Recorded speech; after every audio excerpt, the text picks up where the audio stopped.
Hi guys, this is Walter with JP Ford Coin and Currency in Surfside Beach, South Carolina. We're just outside of Myrtle Beach. We're the newest local coin shop and the best in the Myrtle Beach area. So I wanted to give you a quick walkthrough, and I wanted to show you that coin collecting is truly affordable. So we'll start you out over here. We are a full service coin shop. We carry all of the supplies that you would need. We have tubes on the back wall, plenty of books, everything that you need to get going. We have a good assortment of slabbed coins. We start out with some paper currency here. One of our most popular counters that we have going are the Morgan and the Peace dollars. We have the 23 Morgan dollars, some foreign coins, some German coins, a nice selection of Morgan dollars. Really beautiful coins over here. Coming all the way along, we have some stuff you can just go ahead and grab. Buffalo nickels, steel pennies, bunch of other stuff. Proof sets. Proof sets are huge for us. No other shops sell proof sets. We have other dealers who send us their proof sets. We have a great assortment, 1968 all the way up to 2020. Come around, we sell a ton of bullion. We have stuff from 1 ounce all the way up to 5, 10 ounce, some 90% stuff. We have a big thing, you'll see the Jenga stack in a minute. We are a coin shop. We are not a bullion shop primarily. We are a coin shop, so we have coins, as you'll see going through. We have gold, we have silver, we have modern stuff, we have early American copper, something that a lot of shops don't have. We have early American copper dating back to the 1700s. So you'll see a lot of the stuff that we have down here. We have the Jenga stack. Those are between 17 and 22 ounce silver blocks, and those are hand poured for us. We have those made for us. You'll see our paper money that we have here. We go from large notes, silver certificates, Hawaii stuff, South African notes down on the bottom, all the way around to even more coins, commemorative sets in the bottom. But what I really wanted to talk to you about today is how coin collecting can be affordable. So let me go ahead and show you something. This is a 20th century type coin set. Now this set's expensive. It's $1,165, and most of these coins are in mint or really high AU condition. And this looks like it's an expensive set, and I think it would be. However, what I want to show you is how you can put this set together for around $200. Follow me over to the bullion cabinet and I'll pull out a book.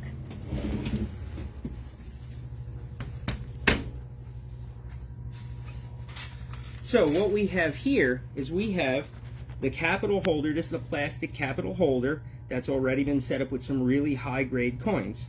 These two books are the same thing, just in a book form. So we're going to work off of this one today. This book covers every type. A type of coin is, say, such as a Washington quarter you're familiar with, or a Buffalo nickel. Those would be considered types. This book, the same as the case that you saw before, is one coin of every type that exists for the 1900s. So what I did is I went ahead and I put together a list of every type of coin that's in that book. And we're going to fill this book off of stuff in the cabinet here. Affordable stuff that you guys could put together, a great gift set, etc. So let's go ahead and do that. So what I like to do when we're sorting out coins, we like to start with the biggest and work our way down. So we will start on the dollar side here. So what we're going to do is we have a birth year type set. So we can put together one of them. We're going to use Joe, the owner of the company. We're going to use Joe's birth year. He's actually videotaping right now, and you can't see him because he doesn't want to be on camera today, but don't worry, I promise I'm going to get him. He's smiling at me, probably going to hit me later. So we're going to go with 2005, his birth year. So we can come right over to the proof set, and Joe, hand me an 05 out of there. Perfect. All right, check these sets out, guys. So a lot of dealers, they hate these. They absolutely hate these. They throw them into boxes. We know one guy who has a garage full of them. However, those are awesome. These are beautiful coins. And this actually will fill a lot of slots. So we're going to take our pen. So birth year set. We have cent, nickel, dime, quarter, half dollar. Well, look what we have here. We have cent, nickel, dime, quarter, and half dollar. This set right here on our price chart 05 is $8. So let's put $8 up here. And we knock out that line item. So that covers 5 things there. Now there's something else that this set covers. So we have 4 extra quarters, and we needed a 50-state commemorative quarter. Well, look what we have on this. So all of a sudden, we can come down to the quarter over here and knock one of those off for no additional cost. 0, okay? Now, we have one other that we're going to need to do out of there. Am I right about that, Joe? Did we figure out another one? Oh, yeah. 2. Sacagawea $1. Okay. Now we're over in the dollar section. Let's just go ahead and let's work with that as we go. So, dollar set, Sacagawea $1. Well, there it is. There's Sacagawea right there. Guess what? We already own that. 0. Okay. Susan B. Anthony. Everybody knows the Susan B. Anthonys. They made them 1979, 1980, 1981, Joe. Am I right about that? Yep. And 1999. They brought them back around for 1 year following that. Well, we sell them over here. So we can come through here. Here's one right there for $1.25. So let's go ahead and let's set that into the, I'm not going to press it in, we'll just set it in. So we're at $1.25 there. Now, let's see, Susan B. Anthony. So we have the Sacagawea out of there. We're not going to break that set apart because we will sell that. Ike dollars. Everybody remembers the big Ike dollars. So they made them in a silver version and a clad version. Well, we don't need the silver version for this. We can do the clad version. So we need bicentennial and a regular Eisenhower dollar. So let's go back over to our box here. And let's pick out one of those. Aha, we got it. Okay. Let's look at the 2 Ike dollars. We have the bicentennial. They made those in both 1975 and 1976. The only difference would be the type 1 and type 2 is the difference. You can see those there. So let's go ahead. We'll drop these onto the Ike dollar spot. So we have the regular one. We have the bicentennial. Now, Peace and Morgan dollars. Now, those are the silver dollars. Those are what everybody loves. Everybody loves the Morgan and Peace dollars. So we're going to come over here to our bargain section. So what we have is we have a bargain section of Morgans, a bargain section of Peace. They're $33 a piece. So we're going to go in. We can grab a nice one, 1921, and then any of the year of the Peace dollars. I'll show those to you real quick. Got your Morgan and your Peace dollar. 1921, 1922. $33 a piece. And let's go put those onto the book. Thanks for doing all the walking, Joe. Yeah. All right. So now, as you can see, we just did $1.50 on that, $1.50 on that, 33 and 33. Guess what, guys?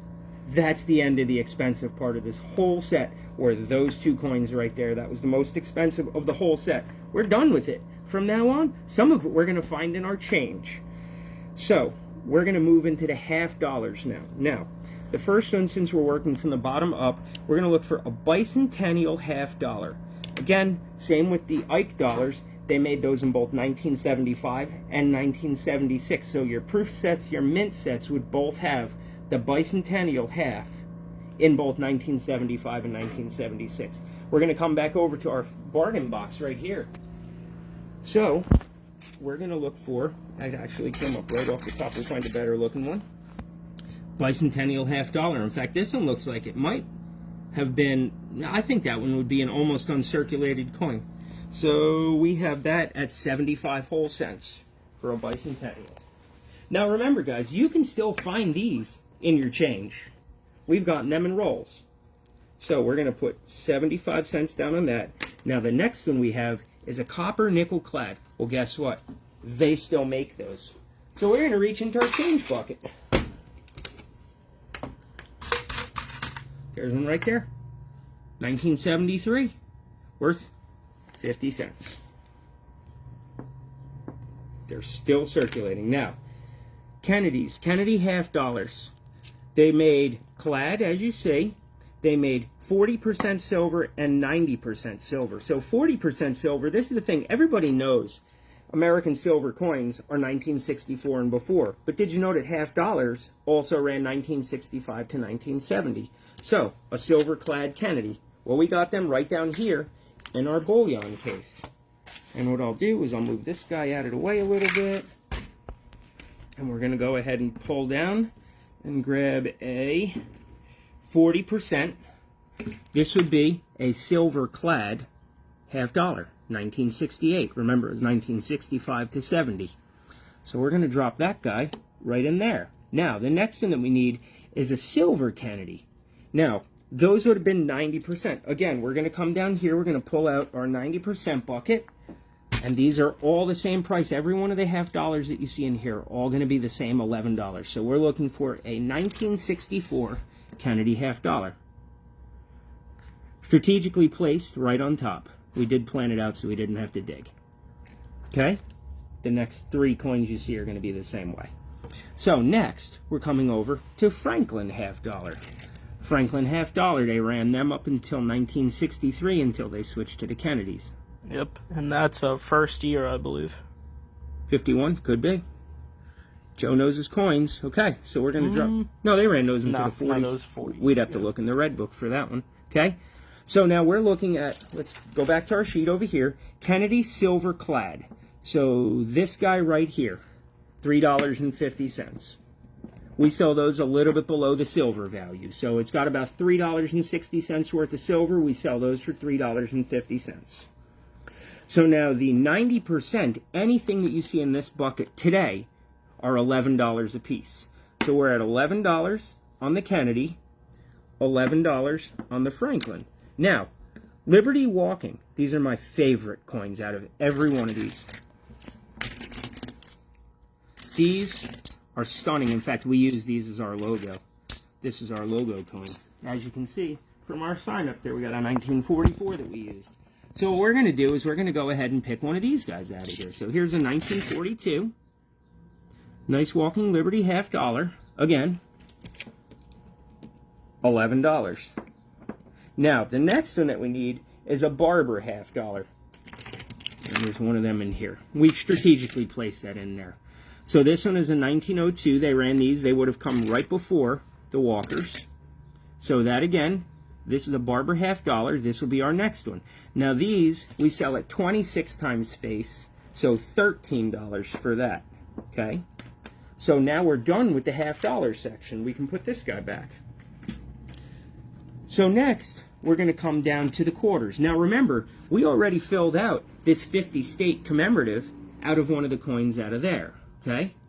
Now, we're going to look for a Washington clad quarter. Wait a second. They still circulate today. Guess what I can do? Dig into my nightstand, my pocket. Oh, there's one right there. Total cost, 25 cents. Next one, Bicentennial quarter.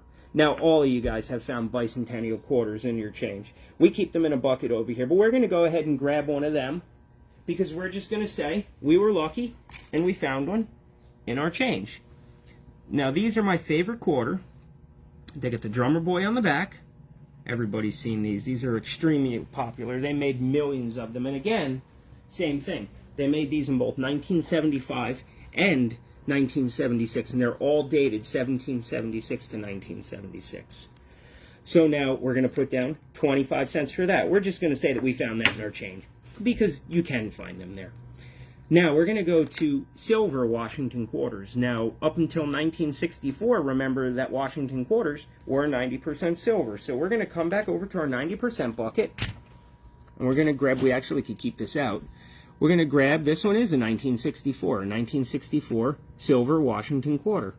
So all of our 90% right now, we're selling at 22 times face value. So what that means is for every dollar of 90% silver that you get would cost you $22. So that would be $5.50.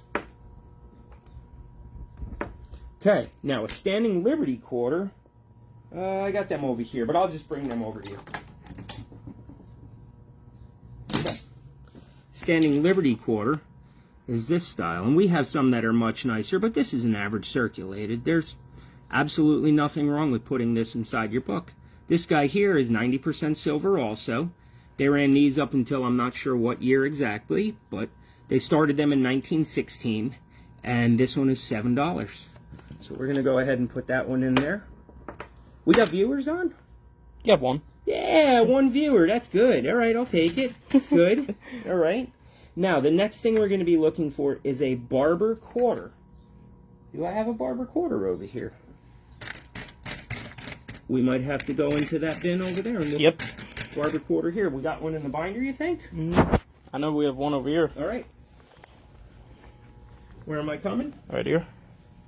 Perfect. All right. Oh, yeah, you guys get to take a look at the tray over here. Excellent. Sounds good. So these are some better grade barbers. Still nothing insane here, but we can pick out, let's see, here's one right here. Well, here we got to go with one that's in the 1900s. Yeah. So let's see, here's a $16 one. Do we see anything a little cheaper? 1900s? 15. Yep, $15 is 1915 for 15 bucks. Huh? So we're going to go ahead and we're going VP10, to, yeah, it's a good looking coin. Oh yeah, it's a beauty on the back. Look at that. You can still see the shield. Yeah. Good. All right, so we're going to leave that there, and we're going to go on a little field trip here for a second, because I was talking in the beginning of the video about early copper coins. Did you know that our pennies used to be almost as big as a $50? Let's find one that's going to show good. That one really doesn't, does it? That one. That one. There you go. This is a $500 coin. This is a really nice coin. Almost uncirculated 50. So R as quarter, you can see the cents used to be bigger than a quarter. And they did these up until 1856 was the last year that they did those. So that'll be, we'll get into early copper at another time, but we're not going to worry about that right now. All right, let's go back over to our book.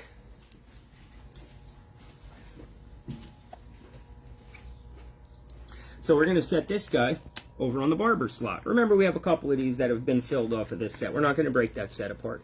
Let's go over to the dimes next. So let's see. We're going to put, what was that guy, $15? Yep. Okay, perfect. All right. Roosevelt dime, clad. Copper nickel clad. Guess what? Change bucket. 10 cents right there. Okay? Pull that out of your drawer, out of your pocket, off the floor of your car. You got that one going for 10 cents. Now, silver Roosevelt, 1964 and before. We're all 90% silver. We got one again in the 90% bucket. Remember, that's 22 times face, so that would be $2.20 for that one. All right, now we're going to go with a mercury dime. I know I saw some mercuries in here. Yep, there we go. Look at this beauty, too. That is a nice-looking coin. That actually, this might not even supposed to be in here, but it is right now. So something that you'll see on this, these bands are the first thing to wear out on mercury dimes. That's the high point. And when you see those, this could, and this one probably is a little too worn to get a full band designation, but when these actually get into higher mint state coins, this would double and triple and quadruple like that. So, but this one for now, we're just going to go ahead and say that it's just a common 1940-something, 1942 dime. So we're going to drop that guy in there, and that's $2.20. Now, barber dime, the last one. I'm going to come back over here. I'll grab one out of this cabinet. Now remember, barber coins we talked about before with the halves and the quarters. We're at 26 times face on that. Now that was a little different. We didn't have any of them in the bulk bin, but that's okay. So this one here will be $2.06. And that one's a 1903, I think? Yep. So $2.60 on that. Now, nickels. We got a couple things in nickels here. One you'll definitely find in your pocket change. Another one you very may well find in your pocket change. So we're going to start out first with the war nickel, and we're actually going to grab one of them out of the case over here. I set a nicer one out. It's very inexpensive. It's $2, and we'll talk about this one and how to figure out if this is a war nickel or not. Now, war nickels, 1942 to 1945, are 35% silver. That's right. They took the copper out of them and they put silver into them. So the way to tell if this is a silver nickel, if it's 1942 to 45 or not, would be to look on the reverse of the coin and look above Monticello, above the building, and if you see a mint mark, it will either be a big P, a D, or an S right over there. That means that this nickel is silver, is 35% silver. So we have this guy at $2. Normally we have some out right around $1, $1.10, $1.25, somewhere like that. But we're going to go with this $2 one. It's a nicer nickel. It would make sense to just spend an extra 65 cents on that. So that would go right there in the wartime spot. So we're going to put $2 there. Now, Jefferson Nickel. Well, guess what? Let's go over. Well, we got two ways of doing this. Now, Joe brought up a good point. If you come over here to the proof set, remember his 05 proof set that he has for his birthday has a Jefferson Nickel, technically. But let's just say that we want to be classic, that we want to use the classic design of the Jefferson Nickel as opposed to the contemporary design. So let's go ahead and take this. They ran this from 1938. Got an older one? I might. Yeah, here's that one. Yeah, perfect. There you go. Okay. 81. Yeah, that works. You're staying in. Yep. Here, we'll use this one. The correct type. Yep, that's good. Okay. So that's one from the 1900s. Again, you're going to find that in the floor of your car, on the road, walking down, picking it up. They're going to be out there. So we're going to go ahead and say that that one is 5 cents. Then a Buffalo nickel. Well, guess what we have? We got this great bin of bargain coins over here. So we can go over and for 45 cents each, or 10 for $4, we can pick up a Buffalo nickel. So let's go ahead and grab one of them. Doesn't matter what year it is, they didn't start until 1913. So this one actually has no date, or maybe a minimal. This one has a partial date visible. And they do wear out. They make a chemical and acid. You can drop a little dot and it brings the date back up out of it. A lot of people do that. In fact, that's why we sell a lot of those, is for people to get the dates and find key dates. So we're going to put that guy into there. And what did we say that guy was? 45 cents? 45 whole cents. Okay. Now a V-nickel. V-nickels went up until 1912. Did they double them over in 13 also, or just 12? They only made 13? A few of them. Okay. There. Well, V-nickel, we have one of them over here. Am I right about that, Jeff? Yep. Okay.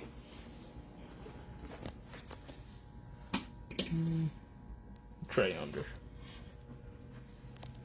Oh, yes. Perfect. And then there's also... These are expensive ones here. Oh, wait. Do we have...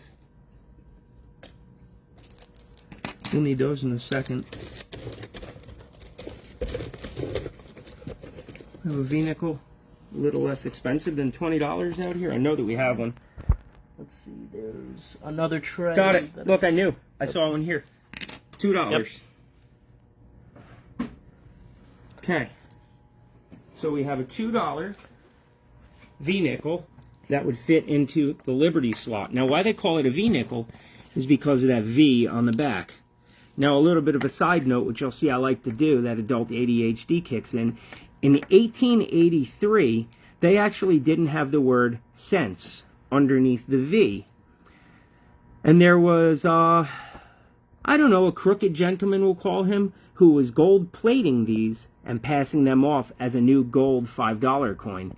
Very interesting. We've seen a couple of them. We've had a couple that have come across the counter. They sell very well when they do. Obviously, we don't buy them or sell them as gold, but we do sell them as the, what do they call them? Racketeer. Racketeer nickel. Thank you, Joe. See, that's why he's the brains of the operation. So we're going to drop him right over there. Now, we're going to come up to the cent section. So we're going to start out first with the Lincoln cent, copper-plated zinc. Well, guess what? That's what we have right now. So anything after 1982 will be copper-plated zinc. That's a 2005, an 04.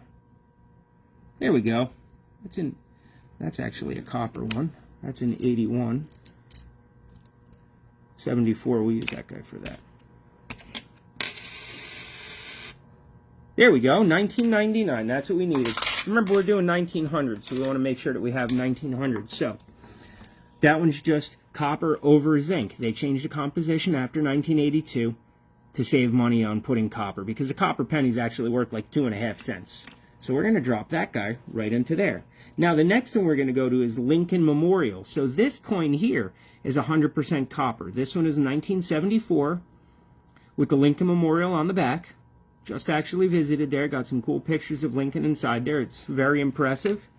We're going to put him here. Now, cost on those, where did they come from? They came from the change bucket. So we're going to say 1 cent on each of those, because you're going to find those. You got them laying around. Now, the next one is a 1943 steel cent. Now, come over here to this bin. in 1943, during World War II, they did something. They took the copper out of the nickels. We know that. We already learned that with the 1942 to 45 nickels that they put silver in. Well, with pennies, what they did is they actually zinc-plated steel. So you have pennies that stick to a magnet. We're going to go ahead and grab, we need one for our type coin set. So there's one in 1943, not sure what mint mark is, but they made them in all of the mint marks. They made a lot of these, like a lot. Almost 1 billion of them. And with that, we are at 25 cents each, or 10 for $2. So we're going to just say 25 cents for that guy, okay? We're going to drop that into our book here. Okay? We're going to put 25 cents. Okay? Now, we need a wheatback penny. So we're going to come over to the bargain bin here. I actually set aside 2. Now, for those who haven't seen this, we have a couple of bargain things that we set up over here. We got a couple trays we set up on top, but this is the most popular thing here. This tray has all sorts of stuff. Wheat pennies. Oh, look, there's a bicentennial, a BU bicentennial we were looking for. Dollar coins, a slick large cent, 2-cent piece, shield nickels. This has all sorts of good stuff. Oklahoma token. I mean, there's a large cent. We were just looking at a counter stamp large cent. Actually, I know someone who may buy that, so we're going to have to keep that one out. Actually, maybe we'll leave that in there for them to find. Guy collects counter stamped large cents. So, anyways, we're going to take these 2 with us over here because we'll be able to finish off the book with these 2 coins. So, we're going to come over here and we're going to be looking for a the Lincoln cent, but a wheatback is what we're looking for. So you'll see the wheat leaves. Everybody's seen these. You may even have these in your change. We're going to need this for the same design. Now remember, this is the same design as the back of the steel penny. It's tough to see the steel pennies unless they're in better condition, the back of them on the camera. I mean, it may come out okay, I'm not sure. But so we're going to want the wheat penny to go over there. So that, in fact, you can even turn it backwards so you can see it is the actual wheat. That one there is a whole 50 cents. Now, we do have lower priced ones at 10 cents over here, I think, but it was easier to show that. That was a nicer penny because, again, 10 cents for a wore-out one or 50 cents for one that's in nice condition. So now our very last coin that we need to complete this book is an Indian head cent. Now, we would want a 1900s. I just pulled one out just for an example. It's in 1891. We just didn't bring our big bag of Indian head cents. But the ones after 1900 would be about the same exact thing. You would look right around $2, maybe even a little less. We had a bargain bin with them at $1.25. It would have been very, very doable to put it in there. But we'll just go ahead and we'll say this is a $2 Indian head cent. This is what you should expect to pay for something to go into this book. That is the last coin in the entire set. That fills the entire book. The same as this $1,100 set. No idea where I put it now. Over here. To the right. Thank you. This $1,156 set that we filled out with mint state coins has just been filled out with circulated coins, except for the proof set that are uncirculated, but everything else is all circulated grade coins. So let's add up this set here that we built. 1,165. Let's take our calculator. This is older than Joe by far. Probably older than me too. And let's start adding this up. So we got $8 plus nothing plus $1.25, $1.50, and start guessing what you think it's going to be. I forgot to hit the decimal. I do it all the time. That's why I got to double check everything.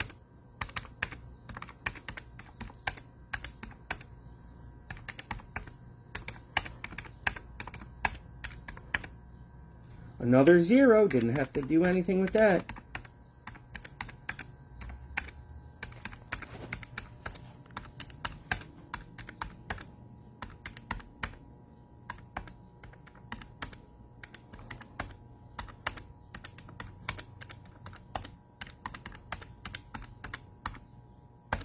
Now, a lot of you are probably wondering, why isn't he using his phone instead of a calculator? Well, that's because Joe's holding my phone, so that's why there.